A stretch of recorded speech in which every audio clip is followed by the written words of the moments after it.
Assalamualaikum warahmatullahi wabarakatuh. Pernahkah kamu dihina, dijatuhkan, bahkan dicap kotor hanya karena jalan hidup yang kamu tempuh? Tapi bagaimana jika dari jalan itu lahirlah harapan, bahkan rumah ibadah? Inilah kisah seorang wanita yang dipanggil perempuan malam, tapi justru membangun tempat sujud bagi orang-orang yang pernah merendahkannya. Kalau kamu pernah dengar kisah seperti ini, tulis di kolom komentar ya. Channel ini bernama Vega Story, tempat di mana kami bercerita tentang perjuangan TKW yang terlupakan, tentang air mata di balik gemerlap, tentang pengorbanan yang tak semua orang berani jalani. Klik subscribe dan aktifkan lonceng, karena dari cerita kita bisa belajar arti keteguhan hati. Namaku Faridah. Aku berasal dari sebuah desa kecil di Jawa Tengah. Ayahku seorang petani garap, ibuku buruh cuci baju keliling. Kami hidup serba pas-pasan. Adikku, Leni, baru masuk SMA dan cita-citanya jadi bidan. Tapi kami tahu, biaya sekolahnya tak murah. Aku sering melihat ibuku pulang malam dengan cucian masih basah di tangan dan ayahku berkeringat di bawah terik matahari demi sekantong beras. Aku merasa gagal sebagai anak sulung.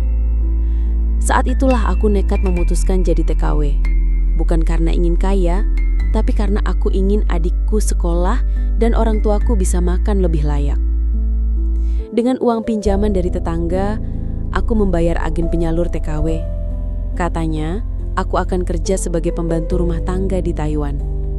Dengan harapan dan rasa takut, aku tinggalkan tanah kelahiranku. Kupeluk ibuku yang berlinang air mata, lalu berangkat ke negeri yang asing. Perjalanan itu panjang, dan sesampainya di Taiwan, kenyataan tak seindah janji agen. Bukannya jadi pembantu rumah tangga, aku justru dibawa ke tempat yang aneh, seperti bar atau klub malam. Mereka ambil pasporku dan bilang aku punya hutang yang harus dibayar. Aku menangis malam itu, tapi tak ada jalan pulang. Demi keluarga, aku bertahan, meski harus mengorbankan harga diriku. Sesampainya di Taiwan, harapan itu hancur. Makanan terbatas, paspor kami ditahan. Ternyata, aku tidak dikirim ke rumah majikan, tapi dibawa ke sebuah apartemen sempit bersama beberapa perempuan lain. Katanya, kami harus menunggu penempatan. Tapi hari berganti minggu, tak ada kabar. Suatu malam, datang seorang pria bertubuh besar. Dia bilang, "Kalau kamu mau cepat dapat uang, ikut saya." Aku menolak, tapi satu persatu temanku dibawa. Dan besoknya mereka kembali dengan wajah kosong, tapi membawa uang banyak. Lapar, tekanan, dan hutang dari kampung membuatku goyah. Akhirnya, aku menyerah. Aku dibawa ke sebuah klub malam. Disinilah hidupku berubah. Aku tak tahu cara berdandan, apalagi melayani tamu. Tapi mereka mengajarkan segalanya. Make up tebal, parfum mahal, baju-baju yang membuatku malu melihat cermin sendiri. "Farida, kamu cantik. Kalau kamu nurut, kamu bisa cepat kaya," kata mama klub yang membina kami. Malam demi malam, aku mulai terbiasa. Aku tersenyum, meski hatiku menangis. Tiap malam, aku menghibur pria-pria yang bahkan tak bisa mengucap namaku dengan benar. Mereka menyebutku baby atau honey, tapi tak ada yang tahu namaku sebenarnya. Lalu datang seorang pria yang berbeda. Dia tak menyentuhku. Namanya Mr. Han, pemilik beberapa restoran besar di Taipei. Dia hanya ingin teman bicara. Aku pun sering duduk bersamanya. Lambat laun, ia menawarkan kesepakatan. Aku tidak perlu kerja melayani tamu lagi, asal hanya menemaninya. Aku jadi simpanannya. Mobil, apartemen, uang bulanan, semua ia berikan. Tapi batinku makin kosong. Di luar, aku terlihat mewah. Tapi di dalam, aku hancur. Setiap sholat aku menangis, Ya Allah, aku hina. Tapi aku ingin pulang. Diam-diam aku mulai menabung. Aku sisihkan uang dari Mr. Han tak untuk belanja mewah, tapi untuk sesuatu yang selama ini jadi impianku. Membangun masjid kecil di kampungku. Karena aku tahu, walau aku tak dianggap suci, aku ingin orang-orang bisa sujud dengan damai di tempat yang aku bangun. Semakin lama aku hidup dalam dunia malam, semakin aku merasa jauh dari diriku sendiri. Wajah yang kulihat di cermin tiap pagi bukan lagi Farida yang dulu, bukan lagi gadis desa yang sederhana, tapi seseorang yang penuh topeng dan pura-pura. Kadang aku tersenyum kepada tamu, tapi air mataku jatuh begitu mereka pergi. Aku tahu, ini bukan jalan yang diridhoi, tapi aku juga tahu, aku sedang memperjuangkan sesuatu yang lebih besar dari diriku. Keluarga.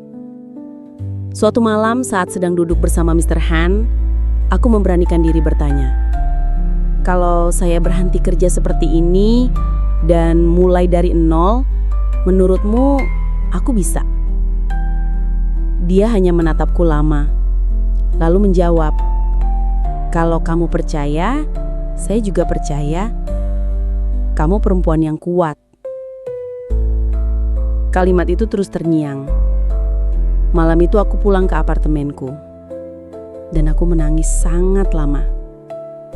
Dalam sujudku, aku berdoa untuk jalan keluar.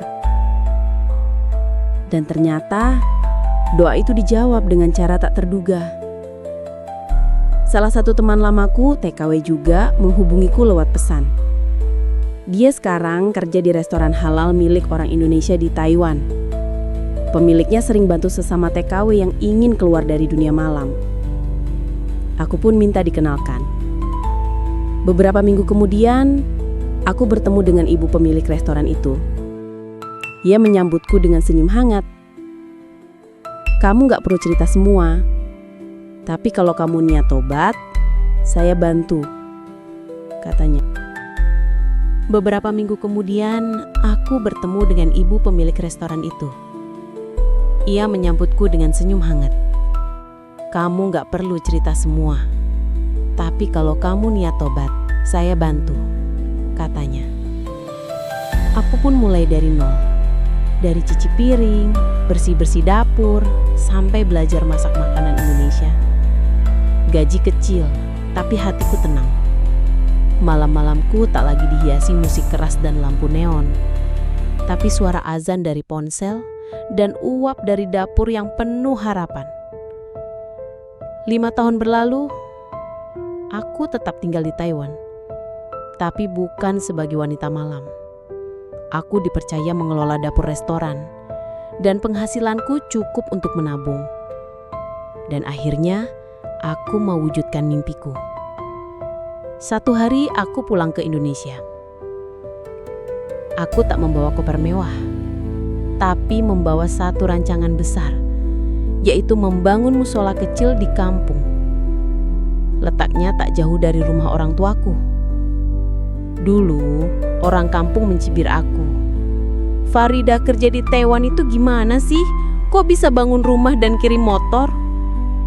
Tapi aku diam saja. Kini, tempat sujud itu berdiri dengan sederhana tapi khusyuk. Di setiap lantainya, ada doa yang kutumpahkan selama bertahun-tahun di tanah rantau. Aku duduk di beranda rumah sambil menatap musola yang baru selesai dibangun. Anak-anak kecil datang berlarian untuk belajar mengaji. Ada suara tawa, ada suara iqomah. Hatiku terasa penuh, bukan karena bangunan itu megah, tapi karena akhirnya aku bisa menebus luka dengan kebaikan. Tak sedikit yang dulu mencemoohku kini memanggilku dengan hormat. Tapi aku tahu, bukan itu yang ku cari. Yang penting, aku sedang memberi makna baru pada hidupku. Dulu aku terjebak dalam gelap. Kini aku menyalakan cahaya untuk orang lain. Faridah yang dulu mungkin sudah mati, tapi dari abu kesalahannya tumbuh niat dan amal yang menyala. Teman-teman, hidup tak selalu lurus. Kadang kita harus jatuh dulu untuk tahu cara bangkit. Jika kamu sedang berjuang di perantauan, ingatlah, tidak ada yang sia-sia jika kita kembali kepada niat yang benar. Karena tak semua luka bisa terlihat, tapi dari cerita kita bisa belajar. Malam itu, setelah musola selesai dibangun, aku sholat tahajud di baris paling depan. Sujudku lama, air mataku jatuh membasahi sajadah. Aku tak minta dihormati. Aku hanya ingin diampuni. Kadang aku berpikir, kalau orang tahu dari mana uang itu berasal, mungkin mereka takkan mau sujud di lantai musola ini. Tapi aku percaya, yang menilai bukan manusia. Allah tahu perjuangan seorang anak perempuan yang ingin menyucikan hidupnya kembali. Dan benar, tak lama setelah musola itu berdiri, datang kabar kampung kami jadi lokasi penerima bantuan pembangunan air bersih dari pemerintah. Tak ada yang tahu, mungkin ini salah satu berkah dari doa-doa yang diam-diam dipanjatkan di tempat kecil itu. Aku tahu, kisahku bukan satu-satunya. Di luar sana, banyak Farida lain yang sedang berjuang dalam diam. Mereka tidak minta dikasihani. Mereka hanya ingin didengar dan tidak dihakimi. Kalau kamu mengenal seorang TKW, peluk dia, doakan dia. Karena bisa jadi, di balik senyum dan kiriman uang tiap bulan, ada air mata yang tak sempat tumpah. Semoga cerita ini bisa jadi pengingat kita semua, bahwa kesalahan masa lalu tak selalu menghalangi kita untuk menebusnya. Wassalamualaikum warahmatullahi wabarakatuh. Jangan lupa like dan subscribe channel Vega Story untuk cerita-cerita lainnya yang menyentuh hati. Aktifkan juga lonceng notifikasinya agar tak ketinggalan cerita terbaru. Karena di balik layar malam Taiwan, ada cahaya yang menyala.